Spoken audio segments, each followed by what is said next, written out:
Deus, o governante absoluto. Daniel, capítulo 7, versículo 1. Você pode ler comigo? Eu vou ler só o começo, o restante eu vou explicando a história para os irmãos. Daniel 7, versículo 1. No primeiro ano de Belsazar, rei da Babilônia, teve Daniel um sonho e visões ante os seus olhos. Quando estava no seu leito, escreveu logo o sonho e relatou a suma de todas as coisas. Falou Daniel e disse: eu estava olhando durante a minha visão da noite, e eis que os 4 ventos do céu agitavam um mar grande. 4 animais grandes, diferentes uns dos outros, subiam do mar. O primeiro era como um leão, tinha asas de águia. Enquanto eu olhava, foram-lhe arrancadas as asas, foi levantado da terra e posto em 2 pés, como um homem. Ele foi dada a mente de homem. Verso 5. Continuei olhando, e eis que o segundo animal, semelhante a um urso. Verso 6. Depois disso, continuei olhando, e eis que o outro, semelhante a um leopardo. Verso 7. Depois disso, eu continuei olhando nas visões da noite, e eis que o quarto animal terrível, espantoso, sobremodo forte, o qual tinha grandes dentes de ferro. Ele devorava e fazia em pedaços e pisava aos pés o que sobejava. Era diferente de todos os animais que apareceram antes dele e tinha 10 chifres. Olha para cá, por favor, o restante do capítulo eu vou explicando. Eu sei que quando nós lemos um texto desta forma aqui, a tendência é a gente não entender bolhufas.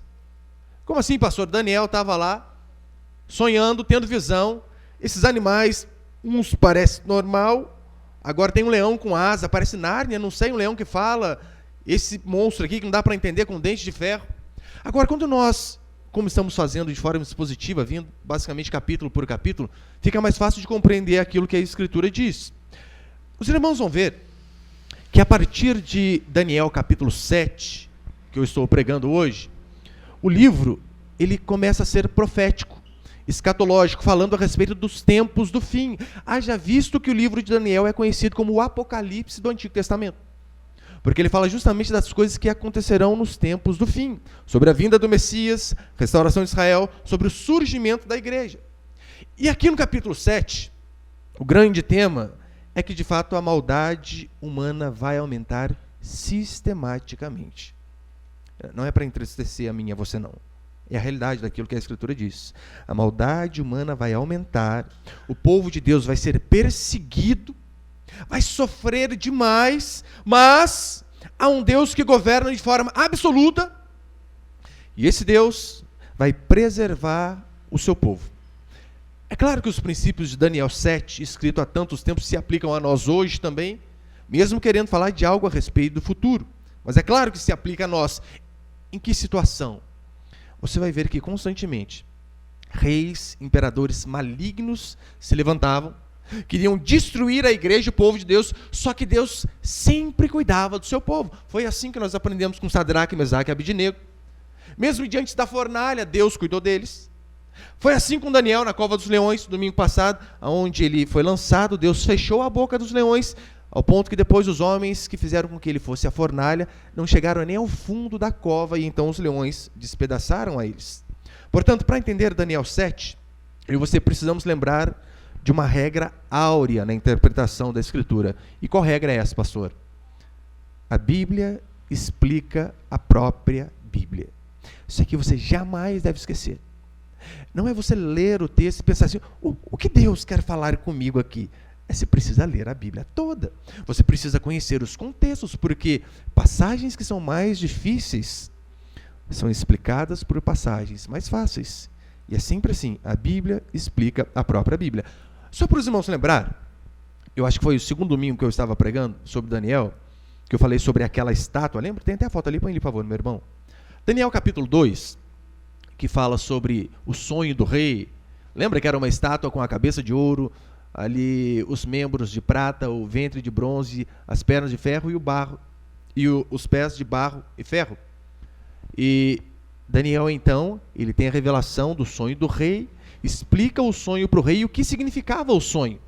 E eu estive explicando, né, que eram os impérios que se levantaram ao longo dos anos, e isso podendo ser comprovado historicamente. Em Daniel capítulo 2, esses 4 reinos seriam destruídos por uma pedra. Lembra uma pedra que foi solta sem auxílio de mãos e destruiu todos esses reinos. Mas na época do quarto reino, se levantaria um reino ao qual não teria fim.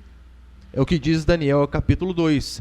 Um reino que, mesmo sendo frágil, duraria para sempre. E eu expliquei para os irmãos em Daniel capítulo 2 que, historicamente, de fato, foi isso que aconteceu. Qual foi o reinado que surgiu justamente na época do quarto império, do Império Romano? Lembra quando veio um carpinteiro de Nazaré e diz: o reino dos céus é chegado. O reino de Deus é chegado. Arrependei-vos, porque está próximo o reino dos céus. Ou seja, justamente na época do Império Romano, toda a sua pungência, Nero e os imperadores, historicamente surge a igreja, Jesus Cristo e seus apóstolos. E aqui eu já expliquei para os irmãos, né? A cabeça de ouro representa ali a Babilônia, o peito e o braço de prata, o Império Medo-Persa, como está ali, o ventre, o Império Grego. Isso você pode comprovar através da história. As pernas de ferro, o Império Romano, os pés de ferro e barro, a Roma dividida. Pastor, qual é a importância disso daqui para a nossa vida? Você vai ver que isso aqui influencia diretamente o seu bem-estar social com Deus. O seu bem-estar social com as pessoas. Vai influenciar diretamente a sua vida aqui na Terra. Se você entende o livro de Daniel, as profecias de Daniel, que por mais que Deus disse assim, olha, as coisas estão ruins, as coisas vão piorar. Lembra o Tiririca que tinha uma profecia, né? Pior que tá, não fica, alguma coisa assim. É mentira. Deus disse que as coisas estão ruins e elas vão piorar a cada dia, até que chegue o tempo do fim. Mas Deus ainda disse para Daniel, ó, estão difíceis as coisas? Você está aqui como escravo, você foi vendido, você veio aqui porque eles conquistaram a terra de vocês, você está sem parente, sem ninguém. Está difícil, né, Daniel? Vai piorar ainda mais. Só que Deus ainda o consola dizendo, mas fique em paz, Daniel, eu estou com vocês. Eu não abandonei o meu povo. Esses reis malignos que têm surgido, todos estão debaixo da minha autoridade. Não que Deus produza o mal, de forma alguma. Mas o que Deus passa para eles é o seguinte, olha, todos esses homens que se levantam de forma maligna, todos eles só se levantam porque eu deixo. Do contrário, nenhum deles se levantaria. Alguns historiadores chegam a dizer que César, o imperador, é daí que vem, já ouviu o parto cesariano? Cesariano vem de César. Porque o cara era tão endemoniado que ele olhou para a mãe dele e quis saber de onde que ele vinha. O que ele fez? Abriu a mãe. Vamos ver de onde que eu vim. Brá! Por isso, parto cesariano. Historiadores dizem que na perseguição dos macabeus, uma grande perseguição contra esse povo, cópias do livro de Daniel eram distribuídas. Sabe com qual objetivo? Para que o povo tivesse uma fonte de esperança mesmo em meio ao caos. Para que eles lessem ali Daniel, vissem, não, mas está escrito aqui, Deus falou com Daniel, as coisas vão ficar difíceis, mas nós não devemos perder a esperança, porque um dia as coisas vão mudar. Um dia o Messias virá, e é isso que nós veremos aqui em Daniel capítulo 7, um dia o Messias virá e de fato todo o sofrimento vai passar. Portanto, meu irmão, diante da crise, olha a importância de você de fato não apenas ter esse livro aberto lá no Salmo 91 na sua estante, de você ler, compreender aquilo que a palavra de Deus diz, porque nos dias de crise, o que sustenta a mim e a você é a fé na palavra do Senhor. Foi exatamente isso que aconteceu aqui com Daniel, com todo o povo de Deus que sofreu durante anos. O que fazia eles terem esperança era saber, por mais que homens malignos se levantem, existe um Deus que governa de forma soberana e absoluta. E se Deus disse para nós não temermos, meu irmão, pode se levantar Nero, Trajano, Calígula, César, Dilma, Lula, seja lá quem for, eu e você podemos ter paz, porque o Senhor está no controle. E aqui você vai ver que a visão desses 4 animais que nós lemos, ela é nada mais, nada menos que quase que a mesma explicação da estátua. Reinos diferentes que se levantariam. O leão representado pela Babilônia, o urso pelo Império Medo-Persa, o leopardo pelo Império Grego de Alexandre o Grande e o monstro, diferente de todos, o Império Romano. Eu quero passar então alguns princípios aqui. Põe o primeiro, por favor. O primeiro princípio é o seguinte: os governos deste mundo são malignos e sanguinários. Literalmente. Os governos, eu não estou dizendo todos, é claro, mas os governos deste mundo são malignos. São malignos. É por isso que aqui nós vemos os governos representados por animais. Por exemplo, o leão. O leão é um bicho carnívoro. Ele quer matar a sua fome. De que jeito? Destruindo a outros animais. Comendo a outros animais. O urso aqui, diz a escritura, que ele já tinha comida na boca, e mesmo com a comida na boca, ele queria comer mais. Tem tudo a ver com os governos de hoje, principalmente os de esquerda, não tem? O cara tá com o bifão no dente, tá vendo o pobre sem nada, mas ele quer arrancar tudo que o pobre tem. O leopardo, pela sua agilidade, pela sua rapidez, rápido, né? Para arrancar as coisas de quem não deve ser arrancado e trazer para ele. Rápido para fazer o mal para o próximo. E o último aqui, esse monstro com apetite tão avassalador que os dentes dele eram de ferro. Assim são os governos malignos, pelo menos em sua maioria historicamente. Por que eles são assim, pastor? Porque a cobiça humana, a sede pelo poder, não apenas descreve os governos que têm se levantado ao longo da história, mas também descreve cada indivíduo. A mim e a você sem Deus. Nós somos dessa forma. A cobiça, a ganância, a ponto de pisarmos em cima de outros, para termos aquilo que nós desejamos, que a nossa carne maligna quer a todo momento. É por isso que a vida humana é deixada de lado por muitas pessoas. É por isso que muitos não se preocupam com a vida humana, não se preocupam com o próximo, sabe por quê? Porque eles estão preocupados demais consigo mesmo. Não é assim o ser humano? Os governos são apenas um resultado do coração do ser humano. Porque, convenhamos, os governos são formados por homens e mulheres. Para você construir império, assim como esses homens ditadores constroem, você não pode levar em conta o ser humano. Não pode. Hitler queria governar de forma absoluta. O que ele teve que fazer? Dizimar os judeus. É assim que funciona. Ele não pode pensar no ser humano. Porque quem valoriza o poder, pode ter certeza, vai desprezar o homem. Agora, imagine aqui, como diz a Escritura, uma fera com os dentes de ferro. Um bicho com dente de ferro mordendo que não acaba mais. Mas eu vou além. Imagine o seguinte. Vamos juntar essas 4 criaturas aqui. Imagine um leão rápido como o leopardo, forte como o urso, mastigando as coisas com dentes de ferro, mastigando crianças, jovens, adolescentes, adultos e idosos. Consegue imaginar uma criatura tão avassaladora dessa? Vou explicar para você. Sabe quem é essa criatura? Aqueles governos, aqueles políticos que desviam o dinheiro de uma saúde pública para investir na sua casa, que desviam o dinheiro da educação para investir no seu triplex, no seu sítio, nos seus filhos. Esse animal é devorador. Por que nós estamos nessa miséria, nessa pindaíba há anos? Por conta de governos opressores que, de fato, com dentes de ferro, esmigalharam todos os seres humanos que não fossem chegados deles. E é exatamente isso aqui que Daniel vem explicando. Pastor, mas eu não consigo entender porque, às vezes, não entra até na minha mente. Você percebeu como que... Olha como que são alguns governos opressores. Por exemplo, tem governos, tem políticos que eles são contra a redução da maioridade penal para 16 anos. Não, são contra. Não pode, 16 anos, não sabe o que faz. Meu irmão, que história que é essa?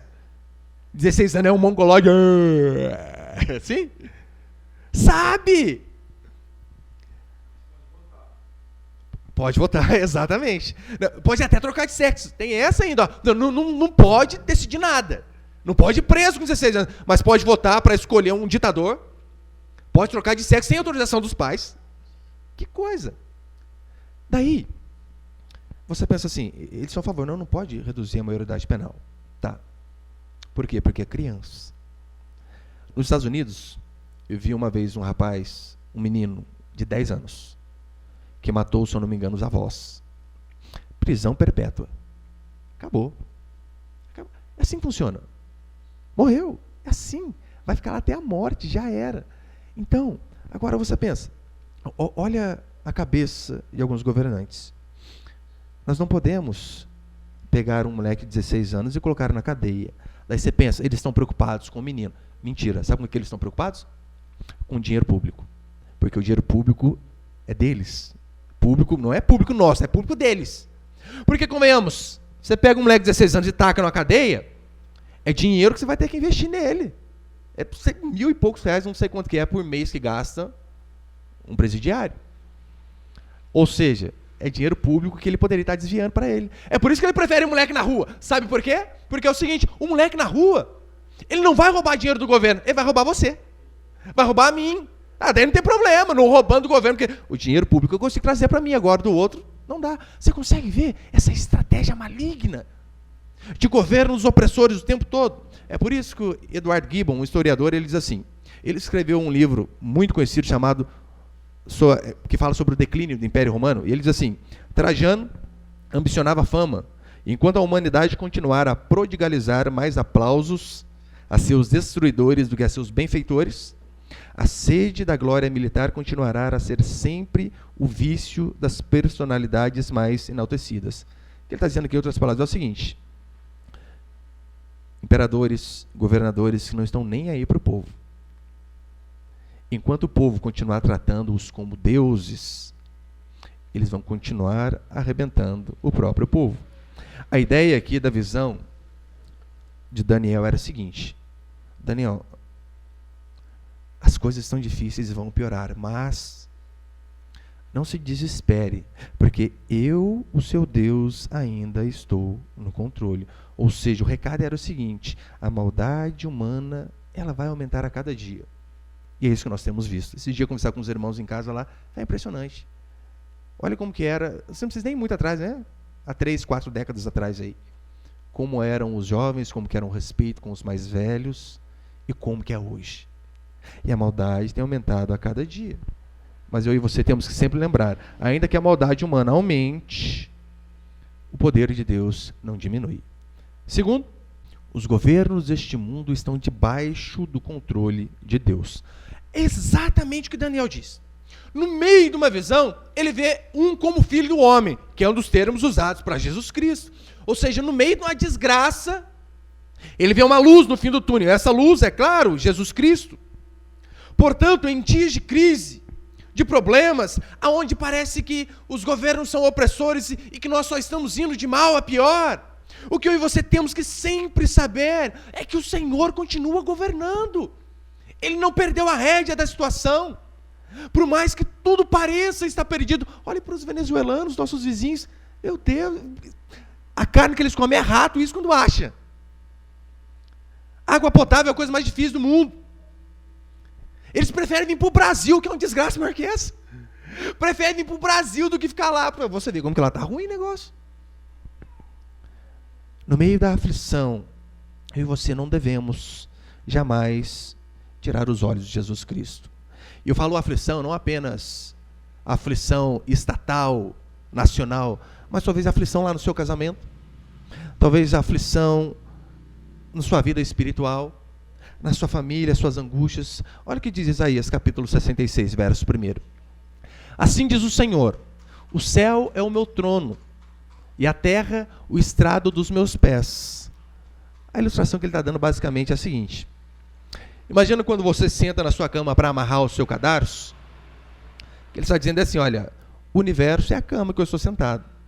A terra que você está desesperado com o que está acontecendo, ela apenas onde eu coloco ali os meus pés. Ou seja, eu mando em tudo. Eu governo todas as coisas. E às vezes nós esquecemos que este que governa todas as coisas é o nosso Deus. E ficamos desesperados por conta dos acontecimentos, da bolsa despencar, do dólar subir, de governantes malignos. E a gente acaba ficando desesperado. Mateus capítulo 28, versículo 18, vai dizer assim. Jesus aproximando-se falou-lhes, dizendo, toda autoridade me foi dada no céu e na terra. Meu irmão, diante da crise, da angústia, da luta, das tribulações, eu e você devemos sempre lembrar que o nosso Senhor, toda a autoridade lhe foi dada no céu e na terra. Não há impossíveis ao nosso Deus. Só que às vezes nós esquecemos e ficamos apavorados. Porque pensamos, agora acabou, agora lascou o negócio, agora não dá mais. Esquecemos que o nosso Senhor tem todo o poder. Não existe esse dualismo, como alguns pregam. O que é dualismo? São dois deuses. Uma vez eu vi uma foto na internet que tinha como se fosse uma queda de braço. Estava Jesus de branquinho aqui assim, e o diabo do outro lado, os dois disputando a queda de braço. As pessoas pensam que de fato existem dois deuses. O Deus do bem, que é o nosso Deus, e o Deus do mal, que é o diabo. Engano. Satanás não governa nada, absolutamente nada. Pastor, mas a Escritura não diz que ele é o príncipe deste mundo? Não é príncipe no sentido de governar. É príncipe no sentido das pessoas seguirem a ele. Satanás vem falar para você, ele não governa nem o inferno. Nem o inferno é dele, sabia disso? É por isso que Jesus disse, olha, não temam os homens. O máximo que eles podem fazer é matar o corpo. Temam a mim, que depois de matar o corpo, posso lançar a alma no inferno. Ou seja, quem que manda para o inferno? Não é o diabo não, meu irmão, é o próprio Deus. É por isso que nós devemos temer apenas a ele. Apocalipse tem ali, 1,18? Apocalipse 1,18. Não temas, eu sou o primeiro e o último, aquele que vive. Estive morto, mas eis que estou vivo pelos séculos dos séculos, e tenho as chaves da morte e do inferno. Quem tem a chave? É o diabo que é o porteiro? O diabo é só funcionário do mês, meu irmão. Não passa disso. Quem tem as chaves da condenação não é o diabo. É o nosso Senhor Jesus Cristo. É por isso que nós devemos temer apenas a Ele. Somente a Ele. Lembra no livro de Jó, quando a Escritura diz que o diabo queria tocar na vida de Jó? O que ele teve que fazer? Teve que pedir autorização para Deus. Senhor, se o Senhor deixar, eu toco, senão eu não posso fazer nada. É assim. Ele não manda em nada. Portanto, esses reis ímpios, esses governos opressores, eles não foram acidentes. Que talvez você pense assim, pastor, olha a desgraça que está o país. Deus está de férias? Esqueceu da gente? Não, Deus não tira férias. A Escritura diz que o nosso Senhor não dormita, nem dorme. Qual que é a diferença? Dormir é aquela cochilada que você dá. Dormitar é aquelas piscadas mais demoradas, sabe? Tipo no culto, quando você está... E volta. Nosso Senhor nem isso. Nem essas piscadas mais fortes um pouquinho, não dá. Sempre vigilante, sempre alerta. Portanto, Deus não tirou férias. Muito pelo contrário, todas essas desgraças que acontecem, é o nosso Deus, de uma forma, punindo o seu povo que não se prostrou diante de sua majestade. Punindo pessoas desobedientes como a mim e a você. Este era o objetivo da profecia de Daniel. Mostrar, olha, Daniel, as coisas estão ruins por conta do pecado, mas mesmo assim, não fugiu do meu controle. Em Daniel capítulo 2, versículo 21, vai dizer assim, olha, é o Senhor quem remove e estabelece reis. Sabe a Dilma? Que... Lembra dela, né?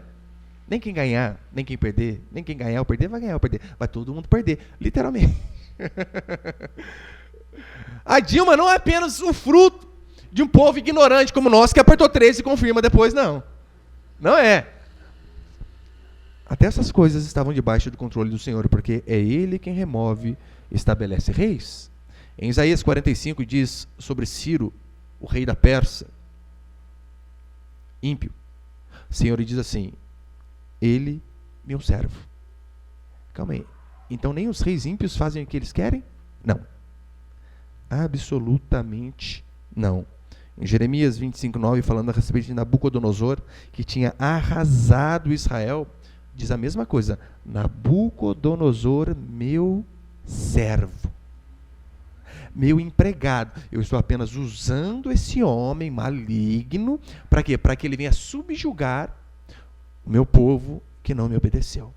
Mas ele está debaixo do meu controle. Em João capítulo 19, diz assim, Pilatos respondeu a Jesus, nenhuma autoridade teria sobre mim, se de cima não te fosse dado.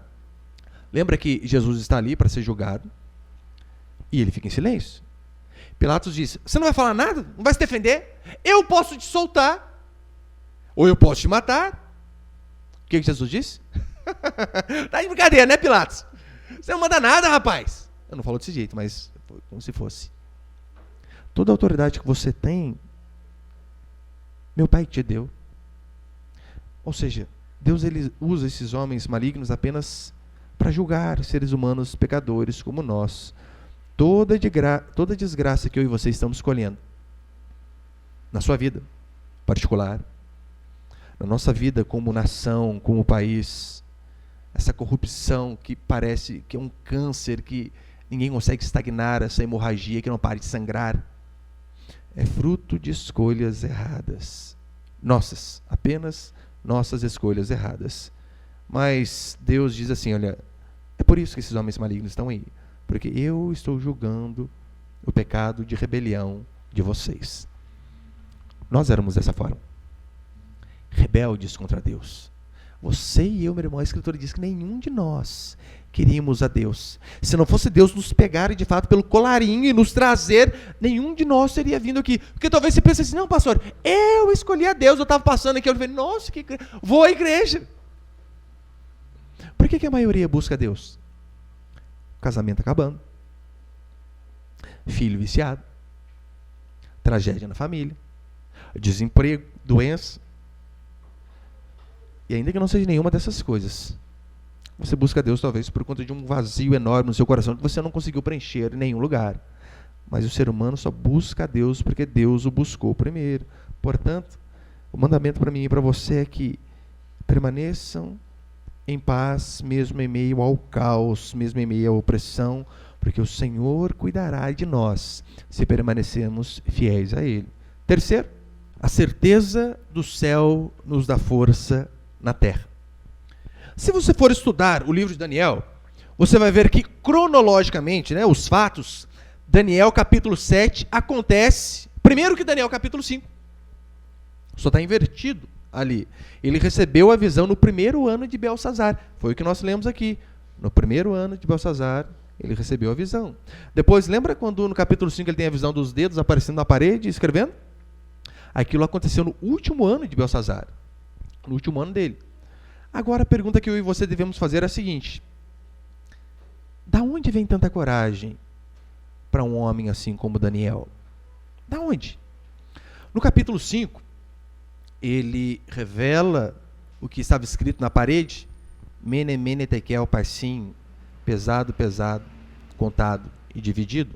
Rei, o seu reino vai passar de você. Meu irmão, você falar isso para um rei é pedir para morrer? Acabou, playboy, perdeu. Isso que Daniel disse. O que, de fato, fez Daniel ter tanta coragem? Depois, no capítulo 6, a ponto de o rei fazer uma estátua e dizer, orem a estátua. E ele vai e abre a janela do seu quarto 3 vezes ao dia e ora a Deus. Para que todos, de fato, vissem que ele se dobra apenas diante de Deus. Da onde vem essa coragem? Sabe de onde? Ele tinha visto o final do filme. Ele tinha tido a revelação de Deus de como as coisas terminariam. Por isso ele não precisava temer. Ele sabia, as coisas podem piorar, não interessa o quanto seja. Mas eu já vi o final e eu sei que o meu Deus reina, o meu Deus governa. E eu sei que Ele vai continuar me guardando. Não é assim? Imagina que você vai lá assistir. Agora já passou os Vingadores, não tem problema dar spoiler, né? Você vai assistir o Vingadores lá, você sabe, o Thanos tem que morrer, não tem lógica ficar vivo. Tem que morrer. Ainda que o Homem de Ferro morra, ainda que o Hulk morra, isso não ser triste, não assistiu, né? Ainda que todos eles morram, meu irmão, o Superman não é de lá, né? Mas ainda que o Superman morra, o Batman, Cavaleiro do Zodíaco, Formiga Atômica, Chapolin Colorado, ainda que todos morram. Mas você não fica feliz por saber, o Thanos vai morrer, alguém vai matar que cara, meu Deus. Essa é a esperança que nós temos que ter. Ainda que morra um monte, vai morrer. Mas o meu Deus está no controle. O meu Senhor governa de forma absoluta. O que sustentou Daniel na dificuldade foi a fé na verdade da revelação que Deus o tinha dado. Ele sabia, é isso que Deus disse, portanto, este é o meu norte, eu não vou perder o foco. Ainda que tudo venha cair dos meus lados, não temerei mal nenhum. Talvez essa foi a dificuldade de Pedro, quando Jesus disse para ele, né? Venha, Pedro, andar sobre as águas. A Escritura diz que quando Pedro está andando, olhando para Jesus Cristo, ele está andando sobre as águas. Mas ele então começa a reparar no vento, na tempestade, nas ondas. E por conta de olhar para as dificuldades, ele começa a afundar. Porque ele perdeu o foco, perdeu o objetivo. E o livro de Daniel vai mostrar para mim e para você, não perca. Ainda que as tempestades se levantem, ainda que o vento seja forte, não perca o foco da sua vida, que é Jesus Cristo de Nazaré. Sabe o O que vai sustentar você no dia mau, meu irmão, e você vai ter o dia mau, ainda que não teve, vai ter, todos têm. O que vai sustentar você no dia mau é a fé naquilo que Deus disse. Sabe o que me sustenta nos dias de angústia? Você sabe que pastor também passa angústia, né? Ou não? Pastor é anjo. Passa, tem preocupação nenhuma. O que é isso? Cabelo branco com 34 anos, meu Deus, eu tenho que cortar curtinho em cima, não parece ser muito. Pastor passa angústia, sim. Passa por problemas. Pastor tem o problema dele, com a esposa dele, com os filhos dele, mas tem o problema dos outros também, porque você sabia que o seu problema é o meu problema, não sabia, né? Revelação é essa. Por isso, o pastor envelhece rápido. Aquele aplicativo lá que parece 10 anos depois, é tudo os pastor. Só que é os pastor com 30 anos. É por isso. Você acha que pastor não tem angústia? Tem, mas sabe o que me sustenta? Nos dias de angústia, nos dias que não tem quase ninguém em culto, nos dias que eu olho o financeiro e o tesoureiro me avisa, ó, de novo no vermelho. Sabe o que mantém com esperança? Eu sei o final da história. Eu sei que o Senhor vai me levar a salvo para o seu reino celestial. Eu sei que ainda por esse caminho eu venho a passar algumas dificuldades. Eu sei que no Senhor o meu trabalho não é em vão. É por isso que eu olho lá para frente, para o meu Senhor, para a recompensa que virá dele. Porque, meu irmão, se você esperar a recompensa vir desse aí que está do seu lado, esquece. Não virá. Pode até vir. Mas ainda que ele esqueça, que ela esqueça, a nossa recompensa vem do Senhor. Portanto, a nossa fé no amanhã nos dá segurança para o hoje. A nossa fé no que vai acontecer conosco depois, lá no final, nos dá segurança para levarmos uma vida bem hoje. Talvez você pergunte assim, pastor, vale a pena ser fiel? Nós vemos que Sadraque e Mesaque, por ser fiel, foram lançados na fornalha. Nós vemos que Daniel, por ser fiel, foi lançado na cova dos leões. Nós vemos em toda a história, não apenas do Antigo e no Novo Testamento, mas em toda a história da igreja, talvez conhecidos de você, talvez você mesmo. Você disse, eu vou ser fiel. E parece que as coisas já começam a dar errado, não é? Não, eu vou ser fiel. Perde emprego. O filho fica doente. Daí você pensa, compensa ser fiel neste mundo? Claro que sim. Claro que sim. Você tem que lembrar que a sua recompensa não é apenas aqui nesse mundo. Eu oro para que Deus nos recompense aqui ainda em vida. Mas ainda que isso não aconteça, no final nós seremos recompensados. Isso você pode ter certeza. Isso não falha jamais. Ainda que as pessoas, meu irmão, minha irmã, não deem a paga pelo seu esforço. Ainda que seu marido não recompense a sua dedicação com os filhos, com a casa. Ainda que seu marido não perceba nem que você pintou o cabelo. Tem uma coisa mais triste que essa? Você pinta o cabelo, você chega na igreja, nossa, fulano, pintou o cabelo, aí você olha pro marido. Aí, todo mundo vê. Só você, criatura, que não vê.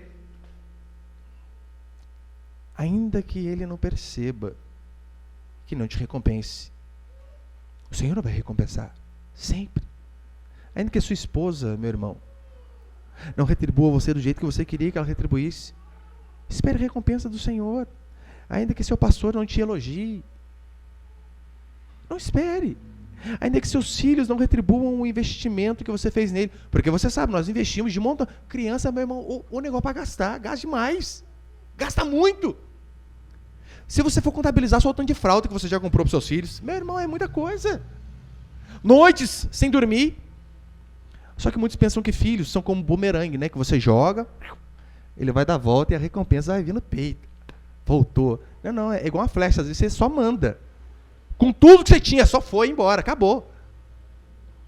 Ainda que os filhos não retribuam o investimento que você fez, ainda que o seu patrão elogie só os puxa-sacos, baba-ovo, permaneça fiel ao Senhor.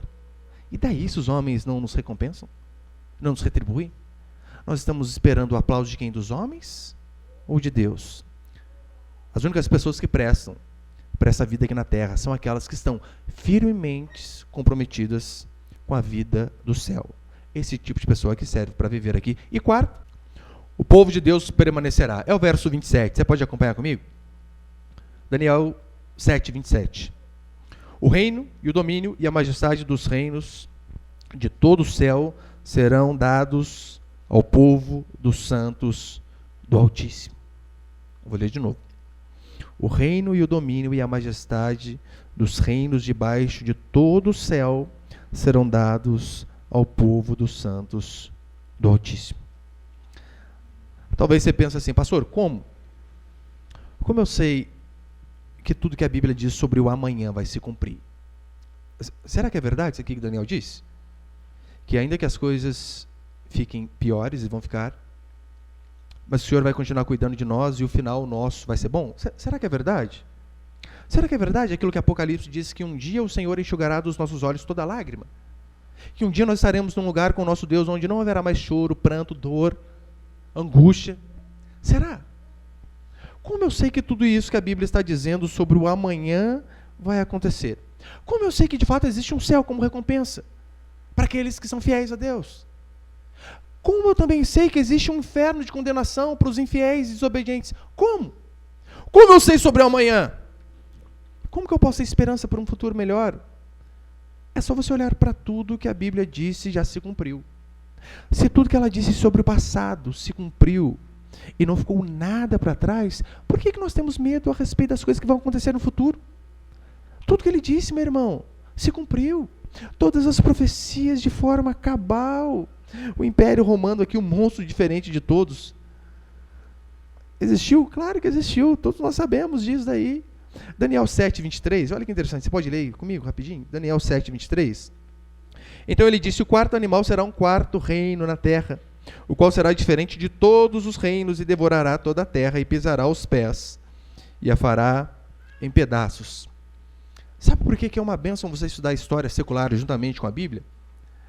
Porque a história só corrobora com aquilo que a Escritura diz. Você olha para a história, para o que homens ímpios escreveram, e você diz: meu Deus, foi o que Daniel disse. Foi o que Jesus falou. Foi o que Isaías profetizou.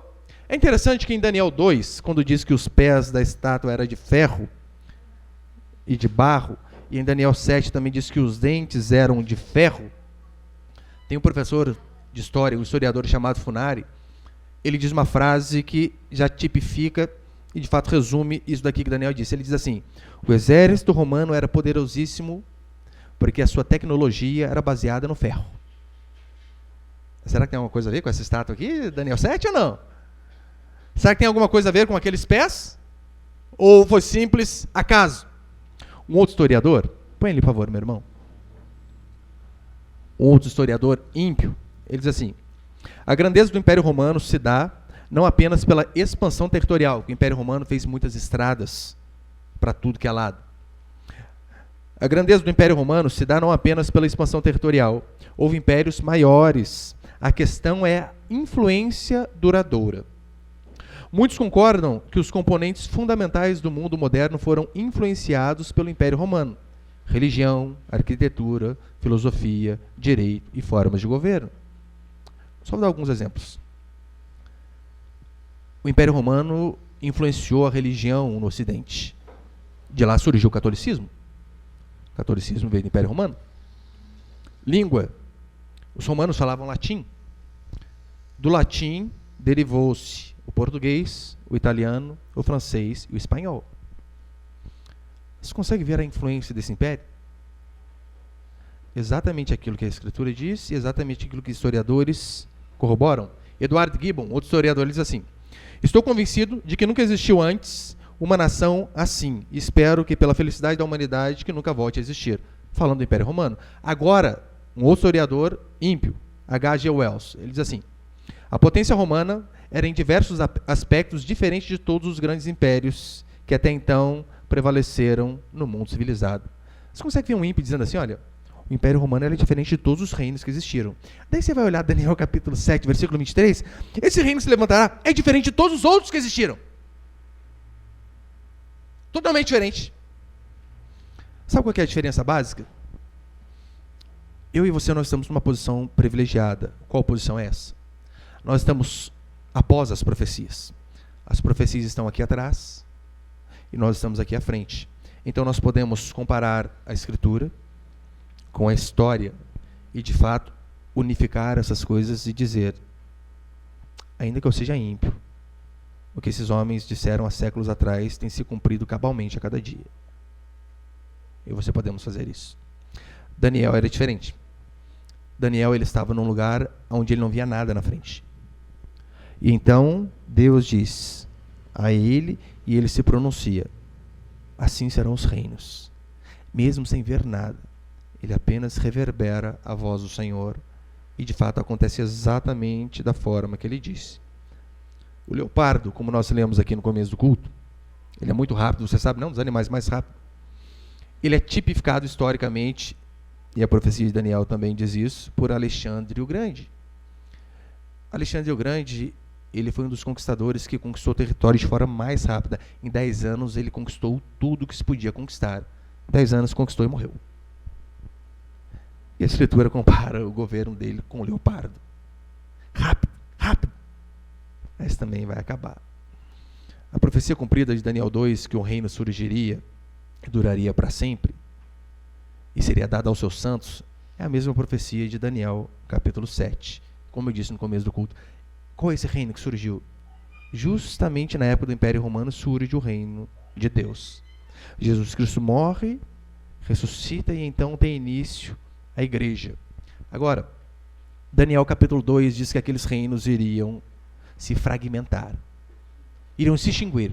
Daniel capítulo 7 diz exatamente a mesma coisa. Todos esses reinos vão sucumbir. E se você ver a história, você vai ver que Alexandre o Grande, com toda a sua inteligência, ruiu. O Império Romano acabou. A única coisa que tem é o Coliseu, todo arrebentado.